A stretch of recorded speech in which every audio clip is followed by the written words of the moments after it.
ang pagdeklarar ng usa ka tawo tawgo nato og hero. Hero ba kanang champion. Gakinahanglan og mga requirements.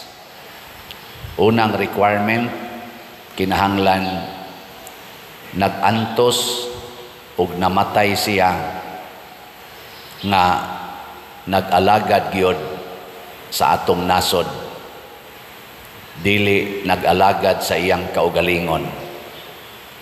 Ikaduha, matinud-anon siya nga Filipino, dili kaabin sa mga langyaw nga buot moilog sa atong nasod.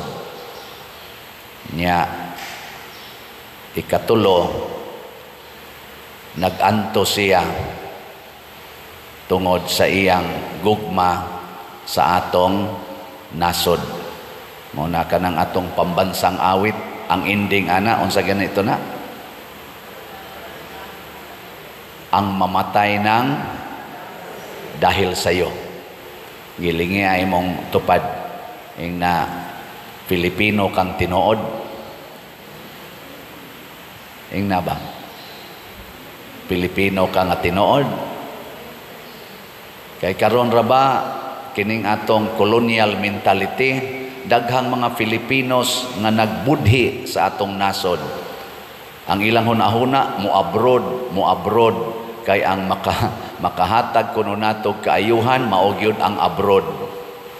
Atong mga ginikanan dili na motudlo sa vernacular, sa atong national language or sa mga main language, labi na gyud Tagalog, Cebuano, Bicolano, kana mga dagko nga mga language ba, di na itudlo kay English gyud.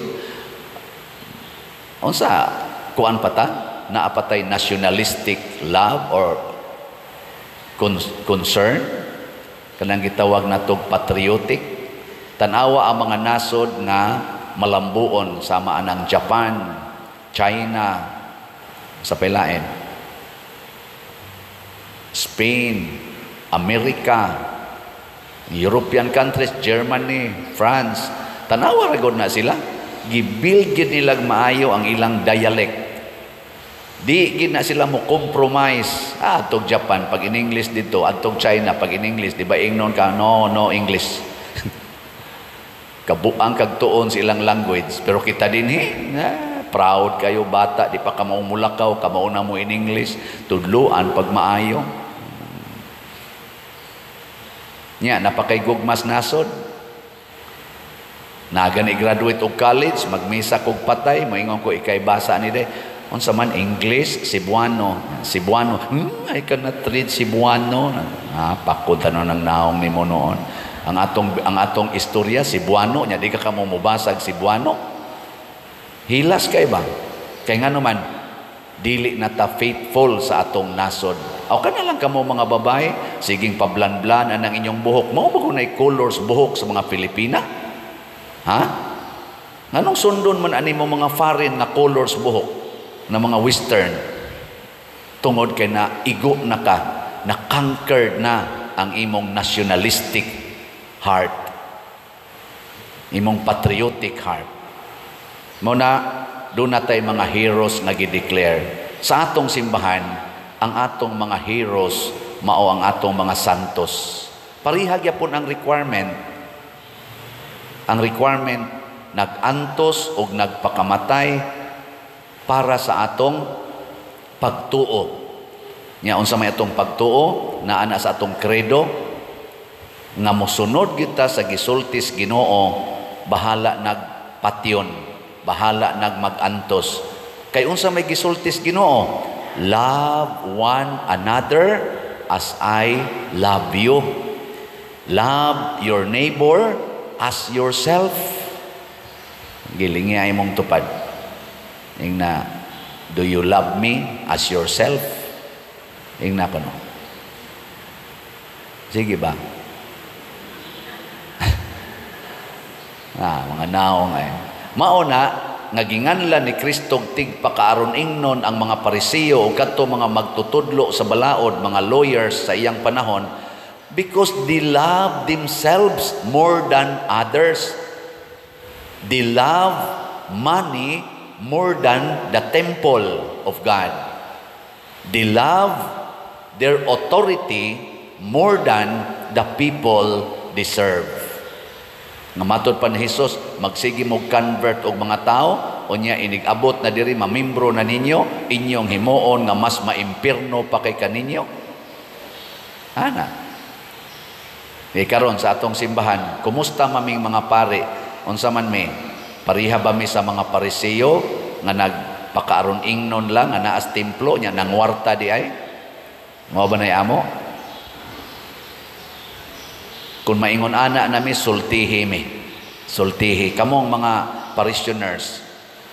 Kay mga Pariseo biyasan mo batasan usahay, sigig simba-simba nya libakon hastang pare. Ana, mga tigpakaron ingnon ba? Magsige tag ingon matuman ang imong pagbuot dinhi sa yuta, maingon sa langit, nya nagtuman di kas imong gusto, siging puyo-puyo, siging premarital sex, siging pangurakot, siging palaygit, siging kabit-kabit, nya magsigig ingon matuman imong pagbuot dinhi sa yuta, maingon sa langit. Mga tigpakaron ingnon, kontra ginas Ginoo ang tigpakaron ingnon. Mao na ang importante di ay unsay atong gipanumpa sa Ginoo, unsay atong gipanumpa sa atong nasod, pakamatya na nato. Mao nay gitawag og hero. And kitang tanan nga mga Filipino citizens dinhi og sa abroad, we are called to be heroes. Kita sang tanan Kristiyanos, bisag unsa patag sikta, di na lang ta maglalis anang atong sikta. Kitang tanan nga nagtuo sa Ginoo, nagtuo ni Kristo, we are called to be heroes of our faith. Di na kinahanglang maglalis pata. Di na kinahanglang magsigi patag ingon kinsay tinuod nga simbahan nga tinukod ni Kristo to the point ka magsininghagay na ta, magsigi na ta og away tungod lang anang mga historical, biblical, philosophical nga mga basihanan. Ang tinuod nga basihanan ang atong pagbuhat sa sugo ni Kristo, labi na ng paghigugma sa atong isigkataw sama sa atong kaugalingon, ang pag-alagad sa labing ubos kanang gitawag og the least, the last, and the lost people. Ada hilom lagi mo diyan. Mao bitaw kining nahitabo ron sa Davao, ang atong mga kapulisan doon na sila'y panumpa nga ilang dipinsahan ang atong nasod to serve and to protect the citizens of the Philippines. O nag-training na sila, naggamit na sila armas, nag-training na sila physical training to defend and to protect our people, the Filipinos. Mao na nga kung dunay kriminal, ilaginang gukuron. Kay kanang kriminal makadaot na sa atong mga civilians, sa mga helpless people, katong mga way armas nga mga tao. Ang kriminal nga nagdag armas, mupatay na ni bisan kinsa gadag granada sama ng ato mga terorista, sama ng ato mga NPA nga magdag armas niya, paskinan lang kag kaduha, katulo, human putol na imong liog, buak na ang imong o. Ingon ana ilang style, mo nang makigkontra gyud ang atong gobyerno ni ana kay mupatay nag mga civilians nga way mga kusog na sangka sa imong armas. Kaya ang mga civilians, ang ato mga ordinary citizens, maunay purpose nganong nagtraining tag mga military, mga policemen aron nga tabangan ning mga tao nga nanginabuhi na tinarong. Sa nahitabo dito sa Davao, ang mga civilians nga sakop sa Kingdom of Jesus Christ nga ilang community ni Kibuloy, mga way armas, way mga bisan na lang ganig kutsilyo nga giatubang nila. Unsay gibuhat sa mga pulis, giguba kuno, naman na sa footage sa social media, giguba dito sa loyo, gibungkag, unya giatake silang kalit kaayo, nagdag mga armas, gipasiritan og tirgas ang pipila, pangpusasan tong murag ni aksiyog sokol, Daghan ang na kuyapan, daghan ang giatakis kasing-kasing, doon na pa'y namatay ng mga civilians nga tungod sa heart attack. Ug na ay mga bata karon, mga tiguang nga na-trauma, nga makakita lag uniforme sa pulis, magkurog-kurog na. Traumatic experiences. Kay ila man ang mga Pinoy-anan diha, gipangbungkag ang kaning pultahan, ug makita natos footage nga ila dayong gialihan pagsud na nila. Murabag kaning giingon ni Kristo ba nga wa nay makasulod, giyawihan, way makagawas, way makasulod. Bisan pa ang ambulance nga gipadalas mayor sa Davao, dili pasudlon nga mo-rescue unta sa mga gipang-atake dito sa sulod. Di pasudlon sa mga pulis. Kinsay ilang gipangita? Ano sa to? Pastor Kibuloy o upat man tingali ito ka mga akusado. Accused pa na, di pa na kriminal. Accused doing sexual abuse o unsa pa to, human trafficking ba to ang kaso. Pero ang ilang abuse to criminals nga nangamatay na gani, wa man kapatay si Kibuloy, wa may gibutang nga nakapatay siya. Pero sila nakapatay nag mga civilians tungod sa ilang pangatake, nakatrauma na kay kanang sexual abuse, makahatag man nagtrauma. Sila nakahatag na rog traumatic experiences to many sa mga bata o mga tao dito. Unsa man na siya? Collateral damage, gitawag nag irresponsible handling of power. Ang mga pulis irresponsible kay sa ilang pagpangita sa kunuhay kriminal, giapil manilag haras ang mga tao nga way labot. Ingka membro man na niya pader, membro lagi. Pero tungod ba lang kay membro, apil nas imong pagharas, nga wa man gani ka kahibaw diha o naabagi diha ang imong gipangita. Gi-question sa lawyer kay ang giserve nga warrant ang lugar sa gipangita Pasig. Unya tuwa siya dito ni serve na ay gamayng word nga elsewhere, gi-explain sa tos lawyer, dili namang maminaw ang leader sa pulis kay ang iyang understanding sa elsewhere maoto, niyang understanding sa lawyer dito mao. Kinsa mo resondon, ang pulis o ang lawyer? Ambot lang. Kinsay makamaong mo interpret og balaod. Unya, pag human nilag take over, naagya po nas footage na nagbarikada sila dito, ang uban naglingkod-lingkod sa daplin, ang uban ang higda, ang uban nagsigarilyo ang mga pulis. Basta lang, mura silang nagwardya. They took over the whole area. Maubagod na arrest warrant. Is that the way to serve arrest warrant? Wa sa ko kibaw, kaya di man ko lawyer. Pero kanang pag-take over nimo sa private domain, dako kay nang violation without the legal papers na imo na nang giangkon. Ato maginang papahawaon ang mga squatters, hasta ganing squatters, o iyan na nang giangkon for how many years, musukol pamanggani, kay naibalaod ana, private domain. Di ba?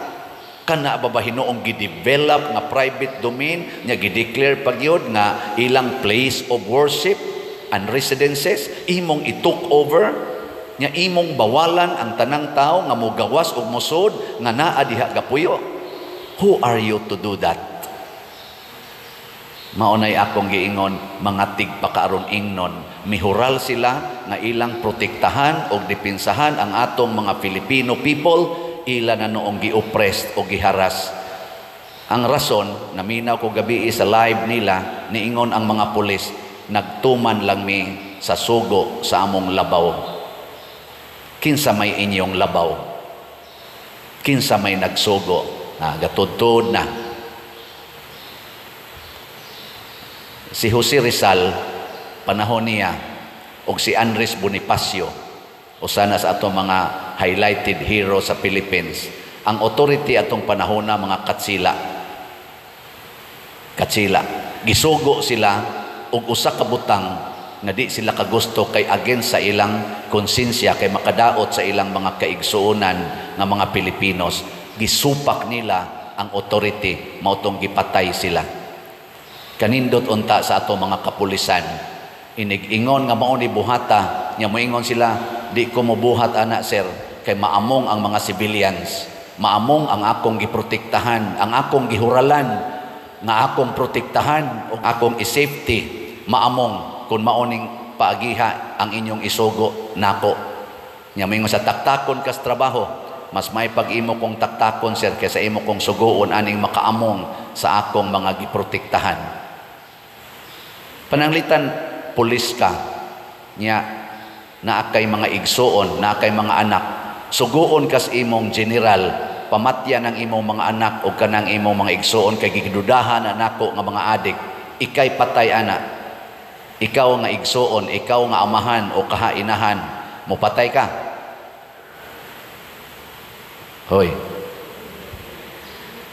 Moingon jud ka, taktakan na lang ko sir, kay blood is thicker than water.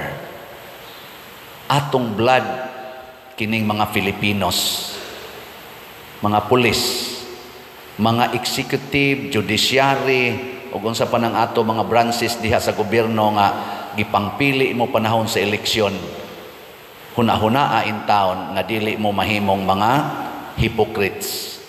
Kami sang mga pari ni hural sad mi nga mo witness sa pagpalambo sa pagtuo, pari, deacon, pari, obispo, kardinal, santo papa, maningkamot sad ta nga dili ta mahimong tigpakaaron ingnon. Si San Pablo porting daig sa mga taga Tesalonica kay nag-anto sila og nagpakamatay para pagpalambo sa pagtuo nga ilang gidawat. Diri sad sa atong tubag sa Salmo, isangyaw ang iyang katingalahang mga buhat ngadto sa tanang nasod. Kinsang buhat atong isangyaw ug atong saksihan ang buhat sa Ginoo, ang buhat sa gugma, ang buhat sa pag-alagad, ang buhat sa pag-ampo. Hinaot unta ang ato sang mga public servants nga dunay mandate to serve and to protect the Filipino people here and abroad. Inyo sa untang pakamatyan ang inyong paghural, dili kay mo patay mo sa inyong kapwa Filipinos nga mga helpless, mga kanaganing inosente o mga malinawng nagpuyo inyong patyon tungod lang kay nangita mo usa ka kriminal kuno nga inyong gipangita. It is very shameful, makauuaw nga buhat. Di mo ka maong muhatag og strategy nga makabuhat ta ani nga dili maamong ang atong isig katawo.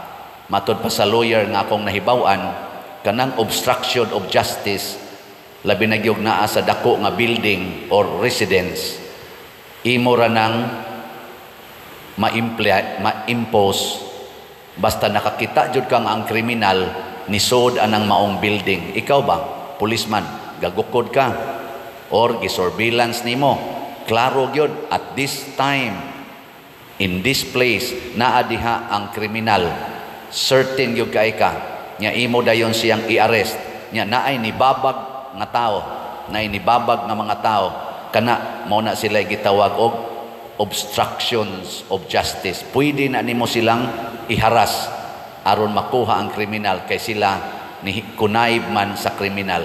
Pero wa kay kasiguruhan nga naa diha, dili nimo makita nga naa diha ang kriminal, dili ka mamugos pagsulod sa private domain. Gikas buntag kuno hangtod sa hapon, 2,000 policemen ni search aning 30 hectare, around 30 hectare nga property sa KOGC. Wa sila nakita adtong upat lima ba to ilang gipangita. Wa sila nakita. Ang sunod nilang gibuhat, wa sila manggawas, ilang gibarricade. Mao na moingon ang mga lawyers, dili na kuno na makatarunganon. Wa man mo'y nakita, then get out from the property and then do another surveillance and another planning aron imong mapinpoint hain man itong kriminal. It's enough for you to search 10 hours, 11 hours, 12 hours. Ug wa jud kay nakita, no need to kanang murabag i-freeze nimo ang tibuok community nga gitawag og private domain. Mao na giingos mga lawyers, lahi man sa version ang mga pulis. Muna hangtod karon na aning maong chaos. Unsa may gusto ni Kristo, di ta magpakaaron ingnon, magpaka totoo ta, uphold the truth. Kung ang tinuod wa gid diha ang kamatuoran, hunong sa pag-insist niya ng maong kamatuoran, ayaw pagpakaaron ingnon. Ang Ginoo mas nasayod unsay kamatuoran, adto unta ta magpakahiro atubangan sa Ginoo, di ta magpakahiro atubangan lang sa atong mga human authorities, labi na gyud sa mga human authorities nga dunay vested selfish interests.